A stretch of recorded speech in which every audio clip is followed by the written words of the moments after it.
was thinking recently about how much the poker players I know love to flip it, and thought I would make a little video to teach you what flips are and tell you about a few poker games that involve flips. Flip is short for a coin flip, something that has a 50-50 chance to win. In poker, the term is used to describe hands in which both players have approximately an equal chance to win, and games in which skill plays a bit of a lesser role than normal. However, you don't always have a 50-50 chance to win in such games. One example is flip and go tournaments. These were created to essentially eliminate several rounds of play where you try to build up your stack and turn that into one single hand at the start of the tournament. In a flip and go tournament, all 9 players at the first table are automatically all in on the first hand. Each player receives 3 cards and discards 1 before the 5 community cards are dealt. And I just want to briefly point out that this is not the same as all in or fold poker. All in or fold poker can be either tournament or cash, and it simply means what it says. There are only 2 choices. You either go all in or fold. Next, I want to give a brief shout out to Bomb Pot. In Bomb Pots, all the players at the table agree to a pre-flop bet amount in advance, and the flop is dealt before any further action takes place. Of course, what I've described so far are game formats which could be used with more than one type of poker. But if you're interested in a poker variation that has more luck involved, I've got a few of those for you too. New poker players might like to start with bluff poker, which is also called standard poker in the 1940s book that I found it in. Bluff poker is played with the 20 highest cards from the deck, ace, king, queen, jack, and 10 of each suit.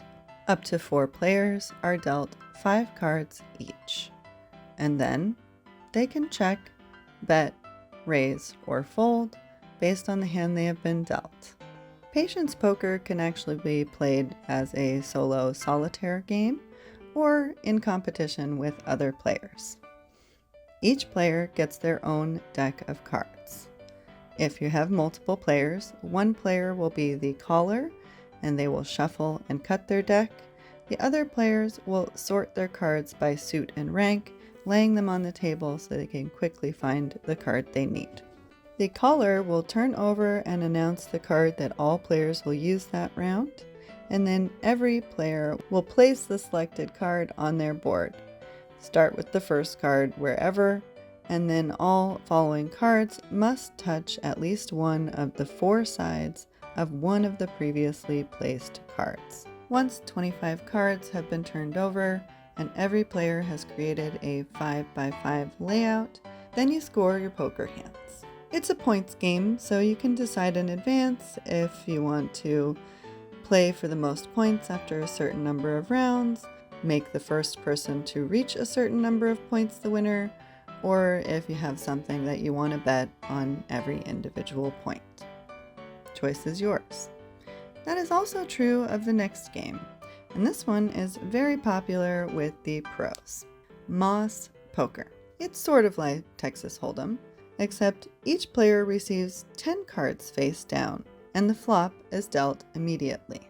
Then the players separate their cards into 5 Texas Hold'em hands, designating which one they will play for 5, 4, 3, 2, and 1 points. After they have laid out their hand choices, the dealer deals the turn and the river, and then you have the showdown.